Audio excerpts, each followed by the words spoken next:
अभी आपको, अरे ये ग्रॉस करप्शन है सर, ये ग्रॉस करप्शन है। लोगों की श्रद्धा, लोगों की आस्था, लोगों का भरोसा न्यायिक व्यवस्था पर खत्म हो जाएगा मिलॉर्ड, आपके इस व्यवहार से। नहीं नहीं, लोगों लेकिन में यह सुनिए, संदेश जा रहा है कि आप दिशा सालियान के पिता के लिए नीलेश ओझा खड़े हुए हैं और उनको घेरने की कोशिश हो रही है।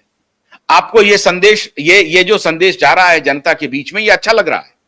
मैं वो आप माननीय 5 जजों से पूछ रहा हूं, ये अच्छा लग रहा है? क्यों? क्योंकि आप कह रहे हैं क्या कि मैं न्यायिक इंस्टीट्यूशंस को बचा, you are the custodian and you are the saviour of न्यायिक इंस्टीट्यूशन। तो आप ये आर्गुमेंट दे रहे हैं कि आप न्यायिक इंस्टीट्यूशन पर अगर किसी ने आरोप लगाया तो उसको सेव करना मेरी पहली रिस्पॉन्सिबिलिटी है, लेकिन आरोप लगाने के जो आधार हैं उसको एक्सपोज करना आपकी रिस्पॉन्सिबिलिटी नहीं है। कमाल हो गया, कमाल हो गया, ये नहीं तो उसको कमाल तो, हो गया साहब। नहीं इतने हाईफाई लैंग्वेज नहीं, सिंपल लैंग्वेज में बताता हूं। एक हाईकोर्ट के जज ने करप्शन किया, तो वो जज करप्ट है ये बोलना गुनाह है या नहीं है? सवाल ये चल रहा है अभी। जस्टिस यशवंत वर्मा ने, सुप्रीम कोर्ट ने ये गुनाह नहीं है। नहीं, सुप्रीम कोर्ट ने बोल दिया भाई, लेकिन ये बीच बीच में सब चलते रहता है। ट्राई करके देखो। जस्टिस यशवंत वर्मा ने करप्शन किया, मैंने उस दिन ओपन कोर्ट में यही बोला 5 जज बेंच को। मैंने कहा देखिए साहब, जस्टिस वर्मा अगर करप्ट है तो उसको करप्ट बोलना ये कोई कंटेम्प्ट नहीं होता है। कंटेम्प्ट कब होता है? जब मेरे पास सबूत नहीं है, मेरे पास आधार नहीं है और मैं बोल रहा हूं ये जज करप्ट है।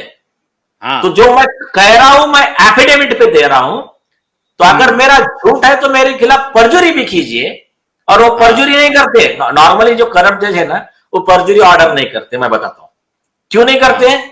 परजुरी में क्या होता है, उनको जाकर केस दाखिल करना पड़ता है मजिस्ट्रेट कोर्ट में, और उसमें लिखना पड़ता है कि ये नीलेश ओझा ने जस्टिस रेवती मोहिते डेरे के खिलाफ जो करप्शन के चार्जेस लगाए हैं वो झूठे हैं, क्योंकि जस्टिस डेरे ने अपने ऑर्डर में से 409 आईपीसी गायब नहीं किया कोचर के मामले में, और आईपीसी 307 अटेम्प्ट टू मर्डर गायब नहीं किया एमएलए दिलीप मोहिते के मामले में। उनको लिखना पड़ेगा। अब वो लिख नहीं सकते, तो लिख नहीं सकते तो फिर परजुरी नहीं लगाएंगे। फिर अगर परजुरी नहीं लगाएंगे तो समझ लेने का कि जज करप्ट है। अगर परजुरी लगाया तो फिर समझ लेने का कि कोर्ट ईमानदार है, नीलेश ओझा गलत है। एकदम सिंपल चीज। नहीं नहीं नहीं नहीं सर, आप ऐसा है, आप तो ठीक है, आप तो कानून की भाषा में बोल रहे हैं, मैं जर्नलिस्ट हूं सर, मैं टाइमलाइन देखता हूं, टाइमलाइन। मार्च से सितंबर खत्म होने वाला है और 30 सितंबर की जो तारीख है उस दिन नवमी है, महानवमी है सर। महानवमी, महाअष्टमी, अष्टमी, नवमी, दसवीं है सर। ये गजेटेड हॉलीडे होता है। पता नहीं आपके यहाँ होगा कि नहीं। बॉम्बे हाईकोर्ट में नहीं है। बॉम्बे हाईकोर्ट में नहीं है, छुट्टी नहीं है। नहीं। हाँ नहीं, अच्छा, कोई बात नहीं।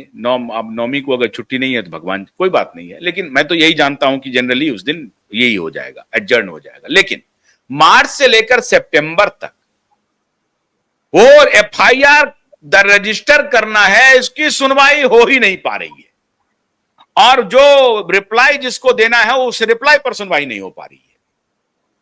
और टाइमलाइन देखो कि इसी बीच में तब तक इस डेट को आगे बढ़ाते जाओ, आगे बढ़ाते जाओ। स्पेशल बेंच क्रिएटेड है ऑलरेडी इस नीलेश ओझा के कंप्लेंट पर। नीलेश ओझा को दबोचने के लिए, नीलेश ओझा को जेल भेजने के लिए भाई आपने ऑलरेडी एक प्रक्रिया कर दी है। स्पेशल बेंच क्रिएटेड है, वो स्पेशल बेंच कुछ नहीं कर रहा है, तो क्या करोगे हड़बड़ी में? तो एक नया बेंच बनाओ और नीलेश ओझा को किसी तरीके से इसको पकड़ो ताकि ये उस मामले से हट जाए। ये टाइमलाइन है सर। मैं पूरी जिम्मेदारी के साथ on behalf of 140 crore people, मैं ये जिम्मेदारी के साथ 5 जजों पर ये आरोप लगाता हूं।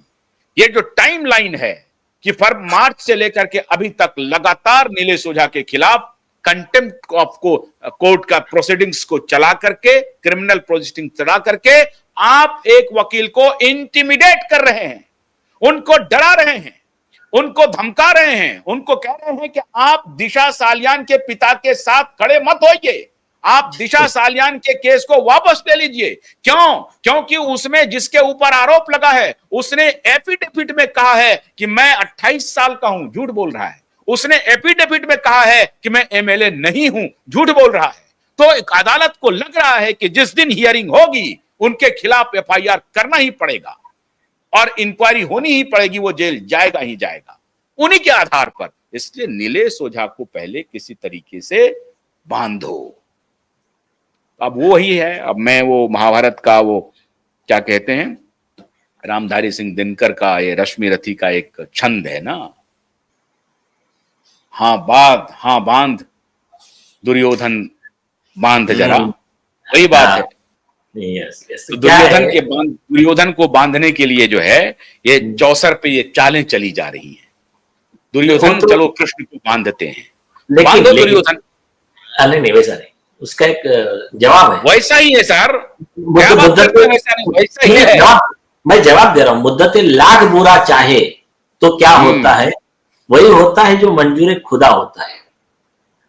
मैं आपको देखो, मैं ऐसे किसी जाति विशेष का नहीं बोलता, लेकिन आप एक पुराना गौर करे होंगे कि एक विशिष्ट जाति के समाज के लोगों ने, जो बेचारे गरीब दलित लोग हैं, उनके ऊपर एक समय था बहुत अत्याचार किए।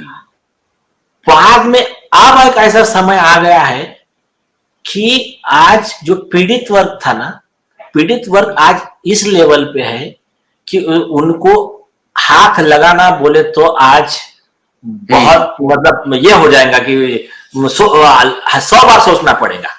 तो इसके ऊपर जो एक है कि समय एक सा रहता किसका सदा, निश्चित दिवासी घूमती सर्वत्र विपदा संपदा। जो है उत्सव मग्न आज, कल शोक से रोता वही, अनाथ कहलाता जो आज नरनाथ कल होता वही। तो ये क्या है, कितना भी दबाने का ट्राई करे करप्शन, क्रांति की आग एक बार जब लग गई ना तो उसको बुझाना दबाना इतना आसान नहीं। और आपने इतिहास में कभी देखा है कि बुराई की जीत हुई और अच्छाई की हार हुई? बीच में थोड़ा बहुत सत्य परेशान होता है, लेकिन अंत में जीत जो है ना सच्चाई की होती है। होगा, आराम से समय लगेगा, अपने सपनों का जो रामराज आना है तो वो आएगा, उसको समय लगेगा, लेकिन तो चलिए तब मैं वो रश्मि रथी के छंद को पढ़ ही देता हूं। मैं थोड़ा स्मृति से, मुझे तो याद तो वैसे कंठाग्र था, लेकिन मैं पढ़ देता हूं। उल्टे हरि को बांधने चला, जो था असाध्य साधने चला। जब नाश मनुज पर छाता है, पहले विवेक मर जाता है। हरि ने भीषण हुंकार किया, अपना स्वरूप विस्तार किया। डगमग डगमग दिग्गज डोले, भगवान कुपित होकर बोले, जंजीर बढ़ाकर साध मुझे, हाँ दुर्योधन बांध मुझे। यह देख गगन मुझ में लय है, यह देख पवन मुझ में लय है। मुझ में विलीन झंकार सकल, संसार सकल मुझ में लय है। संसार सकल अमरत्व फूलता है मुझ में, संहार झूलता है मुझ में। तो दुर्योधन बांधने की प्रक्रिया कर लो, ये सारे दुर्योधन एक तरफ हो जाएंगे, ये सैकड़ों कौरव, तब भी पांडव विजयी होगा और कृष्ण का सुदर्शन चलेगा। दिशा सालियान के पिता को न्याय मिलेगा, सुशांत के परिवार को न्याय मिलेगा। चाहे कितना भी क्लोजर रिपोर्ट आ जाए, एफआईआर फाइल होगा। नीलेश जी, हम आपको बहुत शुभकामना देते हैं, पूरा देश आपके साथ खड़ा है। और मैं 5 जजों के बेंच से विनती करता हूं कि अपनी बुद्धि को जरा जगाइए और देश में न्याय की साख बने, न्यायिक इंस्टीट्यूशन की साख बनी रहे, इसके लिए प्रयास कीजिए। बहुत ऐसा नहीं कि जो न्याय के लिए लड़ रहा हो उन्हीं को जेल भेज दो। बहुत बहुत शुक्रिया, नमस्कार।